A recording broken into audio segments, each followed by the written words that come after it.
하나님 말씀 이사야 54장입니다. 이사야 54장 1절로 3절 교독하겠는데요. 제가 먼저 읽고 마지막은 같이 읽겠습니다. 잉태치 못하며 생산치 못한 너는 노래할지어다. 구로치 못한 너는 외쳐 노래할지어다. 홀로 된 여인의 자식이 남편 있는 자의 자식보다 많음이니라. 여호와의 말이니라. 내 장막터를 넓히며 내 처소의 휘장을 아끼지 말고 널리 펴되 너의 줄을 길게 하며 너의 말뚝을 견고히 할지어다. 같이 하겠습니다. 이는 내가 좌우로 퍼지며 내 자손은 열방을 얻으며 황폐한 성읍들로 사람 살 곳이 되게 할 것임이니라. 아멘. 본문 말씀을 가지고 소망의 노래를 부르라라는 제목으로 하나님 말씀을 증거하겠습니다. 우리 한국의 인구 밀도는 전 세계 최고 수준이에요. 우리나라 국토를 보면 3분의 2가 산악지형입니다. 그래서 우리나라 국사를 배우다 보면 각 왕마다 토지 개혁을 아주 심하게 하는 왕들이 나오는 거 보게 돼요. 왜 그러냐 하면 국토의 3분의 2가 산악지형이고 겨우 3분의 1 가지고 사람이 살아가고 농사를 지어야 되기 때문에 이 부동산 투기가 옛날부터 아주 심하게 있었던 곳이 바로 우리 한반도 땅이에요. 넓은 땅에 사는 사람들은 자연스럽게 그 넉넉함이 나와집니다. 인류학이나 역사학적으로 보더라도 넓은 하늘을 보고 사는 곳에서는 넉넉하고 출중한 인물들이 나와지는 걸 보게 돼요. 그래서 전 세계 역사를 보면 아주 출중한 위인들은 이렇게 넓은 평야 이런 데에서 나오는 걸 보게 돼요. 대표적인 사람이 징기스칸이죠. 지금까지 징기스칸처럼 넓은 땅을 다스려본 사람이 없다고 그러잖아요. 여러분 몽골 청원에 가면 얼마나 땅이 확 트여져 있는지를 보게 돼요. 출중한 인물이 나오죠. 우리나라는 분위기가 어떻습니까? 온 사방이 산으로 둘러쳐지고 나가고 들어갈 수 있는 구멍이 하나 있는 그런 데를 명당이라고 하는 거예요. 그러다 보니까 사람들이 막 바빠져요. 힘들어요. 빨리빨리 막혀있고 고집 부리고 그런 게 아주 심합니다. 양어장에다 물고기를 가두어 기르는 기술을 발견한 다음에 사람들은 많은 물고기를 아주 쉬운 방법으로 얻을 수 있게 됐어요. 그러나 그런 좁은 양어장에서 먹이 싸움을 하는 물고기들은 쉽게 병이 든다는 거예요. 좁은 데다 가두어 키우니까 먼 바다 가서 안 잡아와도 되잖아요. 너무 쉽고 좋잖아요. 그런데 고기가 병이 들더라는 거예요. 그래서 양어장을 하다 보니까 어떤 일이 발생해요? 양어장에다 그냥 항생제를 쏟아 부어야 됩니다. 그렇지 않으면 고기가 다 병들어서 죽어버리는 거예요. 물고기도 넓은 바다에서 사는 물고기는 크고 건장해요. 양어장은 방법은 쉽죠. 그런데 항생제 막 투여해야 됩니다. 여러분 그 속초에 가면요 횟감을 파는 시장이 있는데 나누어져 있어요. 자연산 물고기를 파는 회시장이 있고 양어장에서 나온 물고기를 키우는 회시장이 있어요. 가격 차이가 거의 한 2배 이상 차이가 나요. 쉬운 방법, 한꺼번에 많은 물고기를 얻는 방법 좋죠. 그런데 실상은 그 물고기 자체가 병이 드는 거예요. 한국인들의 특징도 그런 특징이 나타나요. 땅이 좁아요. 매우 조급하고 매사에 여유가 없는 특징을 보여요. 그래서 외국인들이 우리나라에 와서 일할 때 제일 먼저 배우는 단어가 빨리빨리잖아요. 그래서 그런지 세계 우정 연맹에서도 우리나라 국가번호를 82번을 줬어요. 중국은 86번이잖아요. 우리나라는 82번이야. 빨리빨리. 그래서 외국인 노동자가 우리 한국에 오면 빨리 이걸 배우는 거야. 왜 그래요? 나라가 땅이 좁으니까 그런 마인드로 가는 거예요. 좁쌀 같은 마인드죠. 간장동지 같은 마음이 좀 사발처럼 넓어지는 것이 필요해요. 하나님 말씀을 보면 그 간장동지 같은 마음이 큰 사발처럼 넓어질 수 있는 거예요. 사람은 마음에서 차이가 나는 겁니다. 마음이 넓은 사람들이 성경에 나오잖아요. 창세기에 나오는 요셉 같은 사람 보세요. 형들이 자기를 애굽에 팔았는데 나중에 그 형들을 다 대접하고 다 애굽으로 불러서 그들을 구원해 주잖아요. 그들이 팔레스타인 땅에 있으면 그냥 죽는 거예요. 마음이 넓은 사람 요셉. 진정한 넉넉함과 여유를 가지게 되는 것은 물질에서 나오는 게 아니에요. 명예나 권력에서 넉넉함이 나오는 게 아니에요. 진정한 넉넉함은 마음에서 나와지는 거예요. 마음에 여유가 없을 때 했던 일은 잘한 일 같아 보여도 훗날 보면 결국 부작용이 일어나는 걸 보게 돼요. 그래서 여러분, 조급할 때는 어떤 일을 하면 안 됩니다. 조급해지면 빨리 멈춰야 돼요. 여러분, 한국 사람들은 그런 특징이 있어요. 마음에서 차이가 나는 거예요. 마음에 여유가 없을 때는 어떤 일을 잘하는 것 같아도 그게 잘하는 일이 아니에요. 훗날 보면 다 문제가 생기죠. 아주 좁쌀 같은 것 중에 제일 대표적인 사람들이 아프리카에 있는 피그미족이죠. 키가 1m도 안 돼. 아주 미개한 사람들이에요. 원시인들이죠. 거기에 선교사님들이 들어갔는데 그 피그미족을 보면 키도 작을 뿐만 아니라 생각도 좁다는 거예요. 피그미족은 이 앞에 전두엽이 좁아요. 여러분, 사람은 몸을 위해서 사는 사람이 있고 뇌를 위해서 사는 사람이 있어요. 몸을 위해서 사는 사람은 그냥 막 주워 먹는 거야. 생각이 좁아. 몸을 위해서 살면 뇌가 작아지는 거예요. 그런데 뇌를 위해서 살면 이 뇌가 커져요. 그래서 여러분, 현생 인류가 점점 더 똑똑해지는 게 그것 때문에 그래요. 계속 뇌를 사용하면서 이 전두엽이 커지는 거죠. 많은 지식을 저장하고 기억할 수 있게 되는 거예요. 근데 피그미족은 키가 작고 생각도 좁은 거예요. 왜? 뇌가 안 자라. 사람들의 생각, 마음이 좁으니까. 눈에 원근감도 없다는 거예요. 피그미족들은 동산에 올라가서 저 들판에 있는 까만 물소를 보면 점이라고 생각한다는 거예요. 점.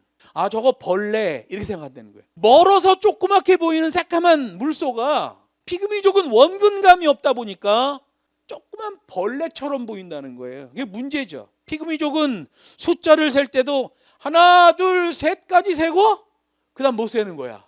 많다 그러는 거예요. 그냥 생각이 좁은 거예요. 통찰력의 전무 상태. 그래서 피그미족에게 복음을 전하면 복음 수납 불가 상태의 인간이 된다는 거예요. 생각이 좁아. 마음이 좁아서 아무리 복음을 줘도 먹혀들지 않는 족속이 피그미족이라는 거예요. 생각이 좁은 거죠. 여러분, 세계의 지도를 펴놓고 통찰력으로 세계를 보며 품고 기도할 사람이 필요해요. 우리들 초점을 자기 주변에다 국한하지 말고 좀 더 넓은 세상을 향하여 좀 펼쳐볼 필요가 있는 거예요. 하나님이 기뻐하시는 반듯한 일을 하지 못하는 것도 육체의 문제가 아니라 마음의 문제예요. 오늘 본문이 말합니다. 소망의 노래를 부르는 자가 필요하다. 여기 이사야 54장의 상황은 완전히 악조건이에요. 그런데 그런 상황에서도 소망의 노래를 부르는 자가 있어야 된다라고 말씀하시는 게 우리 하나님이에요. 즉 너희의 마음을 넓혀라 라고 말씀하고 있는 거죠. 여기 1절 말씀 보면 열려라 라고 말씀하는 걸 보게 돼요. 잉태치 못하며 생산치 못하는 자는 노래할지어다. 구로치 못한 너는 외쳐 노래할지어다. 아이를 갖지 못하는 여인, 노래하라는 거예요. 해산의 소리를 내지 못하는 여인, 외쳐 노래하라. 여러분, 이 당시의 사람들이 애를 갖지 못한다는 건 이건 하늘의 저주에 가까웠어요. 그런데 그렇지 못한 여인들은 노래하라는 거예요. 괴로워하거나 실망하고 좌절하지 말고 노래하라는 거예요. 악조건에서도 소망의 노래를 부르라. 그래서 오늘 본문 성경은 노래하는 자를 말하고 있어요. 분명히 상황은 악조건인데 그럼에도 불구하고 믿음의 노래를 부르는 신앙인을 우리 하나님이 찾고 있다고 말씀하고 있는 거예요. 하나님으로부터 버림을 받았던 예루살렘, 이제는 하나님의 은혜로 그 예루살렘이 다시 세워질 것이며 번영할 것이라고 하나님이 말씀하는 거예요. 되어진 일을 놓고 반응하는 것보다 되어질 일을 소망하며 반응하라는 거예요. 그 믿음이죠. 지금 본문 상황에서의 상태를 보면 예루살렘은 완전히 회파됐어요. 되어진 상황을 보면 원망과 불평이 나올 수밖에 없어요. 그런데 하나님이 말씀하셔요. 되어질 상황을 붙들고 노래하라, 반응하라, 이렇게 말씀하는 거예요. 여인이 잉태치 못하고 생산치 못하는 것은 이미 되어진 일이지만 이제는 되어질 일을 보고 소망하고 노래하라는 거예요. 예루살렘은 회파됐어요. 다시 유대민족을 일으켜 세운다는 것은 불가능한 일이에요. 사람이 볼 때는 불가능해요. 그런데 하나님은 그게 되어질 일이니 되어질 일을 붙들고 소망하며 노래하라는 거예요. 여러분, 욥이라는 사람 보면 사람이 당할 수 있는 수준의 최고난도의 고통을 다 겪은 사람이에요. 인생의 산사태 쓰나미를 만난 사람이 바로 욥이에요. 그런 악조건에서도 노래하는 자였다는 거예요. 그래서 욥기는 성경을 분류할 때 시가서로 분류해요. 시가서로 분류하는 이유가 뭐예요? 이 욥기 자체가 노래로 돼 있다는 거예요. 그 고난 가운데 있던 욥이 그 최악의 조건에서 노래했다는 거예요. 되어진 일을 보고 실망하고 좌절한 게 아니라 되어질 일을 보고 소망하며 노래를 불렀다는 거예요. 그랬더니 하나님이 그의 곤경을 돌이키시고 이전 것에 갑절을 주셨다라고 말씀하는 거예요. 악조건 가운데서 우겨쌈을 당하고 인생의 산사태를 만나고 손가락질과 야유를 당할지라도 생각만 바꾸면 힘들기 짝이 없는 상황에서도 많은 하나님의 은혜를 누릴 수 있게 된다는 거예요. 생각이 바뀌면 역전의 법칙이 내 안에서부터 나와지게 된다고 성경이 말하는 거예요. 그래서 힘들고 어려운 상황이 오면 아우 내가 왜 이런 일을 당했어 그러지 말고 그 상황을 어서 오십시오 라고 대접해 주면 돼요. 내게 다가온 문제들 어서 오십시오 하고 하나님의 은혜로 덮어주는 거예요. 그러면 그렇게 어려운 일을 대접해 주기 시작하면 하나님이 그것에 대응할 수 있는 능력을 부어주시는 거예요. 여러분, 교회는 예수님의 신부라고 말하잖아요. 예수님은 교회의 머리요 신랑이에요. 교회가 예수님의 신부이기에 많은 영혼들을 낳는 작업을 해야 돼요. 정말 여인이 아이를 낳듯이 고이고이 품어 낳는 그런 영혼들이 교회를 통해서 나와줘야 돼요. 아이를 낳는 순간에는 모든 고통이 몰려오지만 산모가 아이를 보게 되는 순간 그 고통을 잊어버린다고 그러잖아요. 이스라엘의 산모들은 해산의 고통을 잊을 뿐만 아니라 아이를 축복하는 노래까지 나온다고 하더라고요. 이스라엘 사람들은 시편의 노래를 부르는 사람들이잖아요. 해산의 고통을 잊을 뿐만 아니라 그렇게 만신창이가 된 모습으로 자기의 몸에서 태어난 그 아이를 위해서 축복의 노래를 부르기까지 한다고 그러더라고요. 마찬가지로 되어질 일을 소망하는 넉넉함을 가진 그리스도인은 모든 상황을 신앙을 통해서 보기 때문에 모든 게 노래가 될 수 있다라고 성경이 말하는 거예요. 여기 이사야 54장에서 말하는 상황은 최악의 조건이에요. 그런데 하나님의 말씀 되어질 일로 바라보면 이 자체가 노래가 된다는 거예요. 노래하라는 거예요. 그 노래의 내용을 보면 장막터를 넓히라라는 노래가 들어있어요. 되어질 일에 대하여 소망을 가지고 움직이는 자에게 하나님께서 강력한 은총을 부어주신다는 거예요. 그래서 여기 장막터를 넓히라라는 이 말씀은 그 일에 대하여 가속도를 붙인다는 얘기예요. 여러분, 차가 가속도를 붙이려면 어떻게 됩니까? 1단 기어놓고 윙 하면 물론 어느 정도까지는 속도가 맞춰지죠. 근데 그 이상으로는 못 올라가요. 여기 하나님께서 장막터를 넓히라라고 말하는 건 기아를 바꾸라 이런 말하고 똑같은 말이에요. 단계를 높이라는 거예요. 여러분, 1단 기어로 뭉 하고 출발을 시킨 다음에는 신속하게 2단 기어를 바꿔서 달리게 해주고 3단 기어, 4단 기어까지 넣어서 주행을 하는 거예요. 고속도로 올라가면 5단 기어까지 팍 들어가가지고 그냥 엄청난 속도로 고속도로를 달리게 되잖아요. 여러분, 하나님의 은혜도 기어를 넣는 변속 기어 현상이 있다는 거예요. 동력은 같아도 기어 비에 따라 에너지 사용 효율이 달라지는 거예요. 강력해지는 거죠. 엔진은 똑같아요. 그런데 기어를 변속해 줌으로써 실제로 자동차가 움직이는 힘은 극대화되는 것을 보게 돼요. 성경은 하나님의 자녀들에게 이 장막터를 넓히는 것이 필요하다라고 말하는 거예요. 장막터를 넓히라고 해서 이걸 뭐 교회를 넓혀가라 이거로 설교하면 그 목사는 거의 사기꾼에 가까운 겁니다. 여기서 장막터를 넓히는 것은 인생의 변속기어를 사용하라는 거예요. 민족의 변속기어를 사용한다는 거예요. 그러면 어떤 사람이 그럴 거야.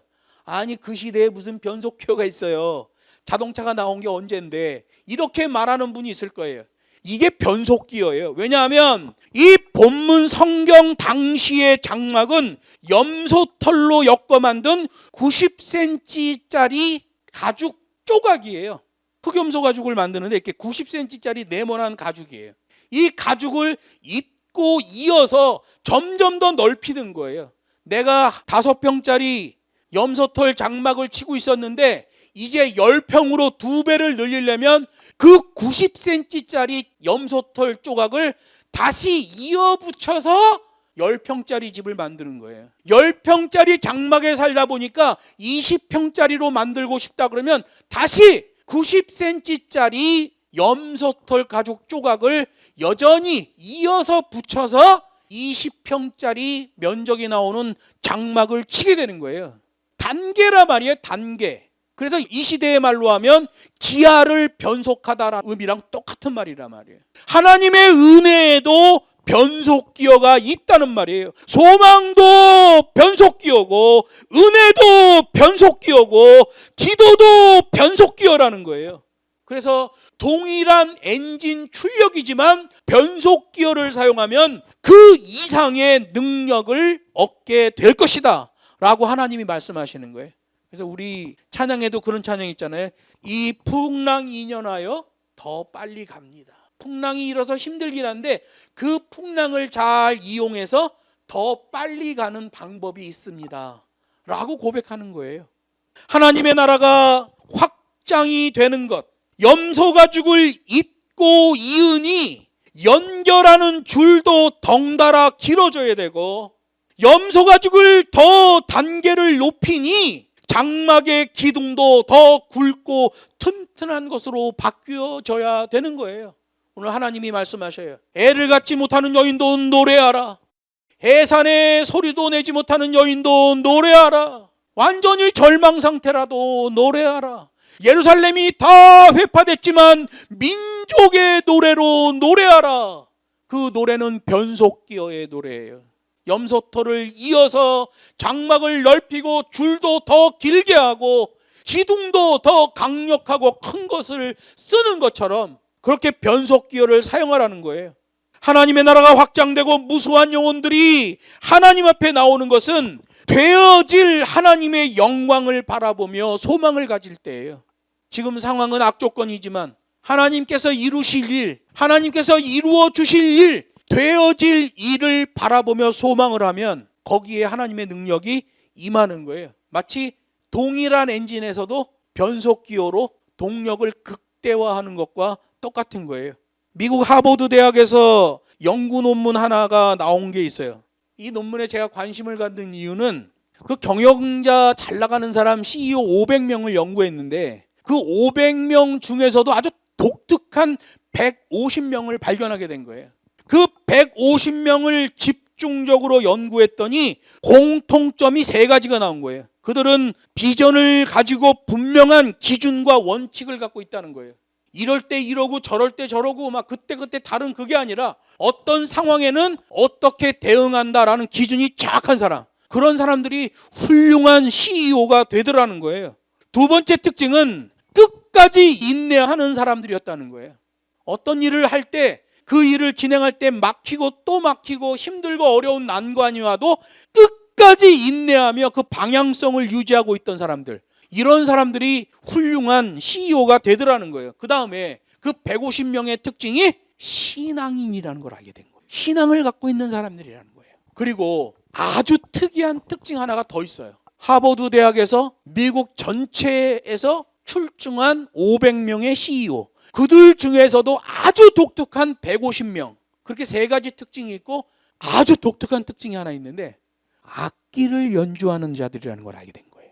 뭐 하모니카를 불던, 뭐 기타를 띵띵거리던, 피아노를 치던, 드럼을 치던, 뭘 하든지 악기를 연주할 수 있는 사람이라는 게 공통점이라는 사실이 나온 거예요. 여러분, 악기가 뭡니까?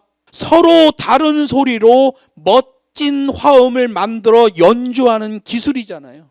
내가 기분 좋다면 내 기분으로 연주하면 이 하모니가 안 된단 말이에요. 내가 막 특출나게 내가 좀 돋보이고 싶어도 전체 연주의 균형을 위하여 내 자신을 절제할 수 있는 사람, 그게 연주자의 특징인 거예요.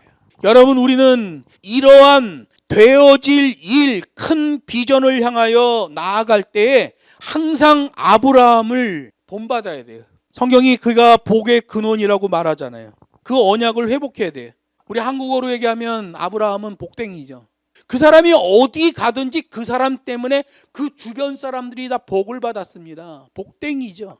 온 우주의 창조자요 주관자이신 하나님이 열방과 민족을 섬길 수 있는 복을 우리들에게도 주셨어요. 그래서 우리 교회도 선교와 전도의 지경이 좀 넓어지고 결국에는 그 지경이 땅끝까지도 넓어지는 일이 되어야 돼요. 여러분, 아브라함은 대표적으로 장차 되어질 일에 소망을 둔 믿음의 사람이잖아요. 아주 대표적인 믿음의 위인이에요. 되어질 일을 붙든 거죠. 생각해 보세요, 여러분. 지금의 이라크 땅에서 터키로 왔다가 다시 밑으로 내려와서 팔레스틴 헤브론 산지로 온다는 게 그 쉬워요? 지금이야 뭐 도로가 나 있고 누구든지 길을 갈 수 있지만 그때 당시에는 성을 벗어나면 죽음이에요. 어떻게 성을 벗어나요? 더구나 완전히 다른 데로 가는 거예요. 그런데 아브라함은 장차의 소망, 되어질 일, 하나님의 그 말씀에 소망을 두고 노래하며 그 길을 갔던 거지요. 말씀을 맺습니다. 사막이나 광야에서 우기 때만 생기는 강을 와디라고 해요. 와디라는 강은 임시강이죠. 사막에 사는 미물 벌레 사바는 바위 위에다 집을 짓습니다. 조그만 벌레인데 푸석푸석한 사막 모래땅에 집을 지면 세상 편하고 좋지요. 그런데 그 사막의 미물인 사바는 절대로 푸석푸석한 모래땅에 집을 짓지 않고 바위 위에 짓는 거예요. 푸석푸석한 모래에다가 집 지면 쉽기는 한데 그렇게 집을 지으면 우기 때에 그 집이 다 쓸려 내려간다는 사실을 그 조그만 벌레가 알고 있는 거예요. 21세기는 실천하는 지식인의 시대예요. 실천하는 지식인은 자세의 믿음을 가진 사람들이에요. 아브라함은 하란 땅에서 잠깐 멈추죠. 21세기의 아브라함들은 멈추지 않는 흐름, 체질화가 되어진 사람들이에요. 실천하는 지식인은 모험적인 신앙, 도전하는 용기, 실천하는 영성까지 나와지는 거예요. 그때 되어질 일을 붙드는 자들이 되는 거죠. 그렇지 않으면 눈에 보이는 되어진 일만 바라보는 현실주의 기독교인이 되는 거예요. 그거는 하나님을 바라보는 믿음이 아닙니다. 하나님을 바라보는 믿음은 하나님이 하신 말씀, 장래에 어떻게 될 것이다, 그 되어질 일을 붙들고 지금 자세와 방향성을 갖는 자들이에요. 그들이 소망의 노래를 부르는 사람이죠. 우리가 진정한 소망의 노래를 부르려면 먼저 생각을 넓혀야 되고 힘쓰고 애쓰는 삶에서의 성령 충만이 되어질 때예요. 그 사실을 기억하고 오늘도 멈추지 않고 흐름을 타는, 악조건에서도 소망의 노래를 부르는 우리 모두가 되기를 주 예수의 이름으로 축복합니다.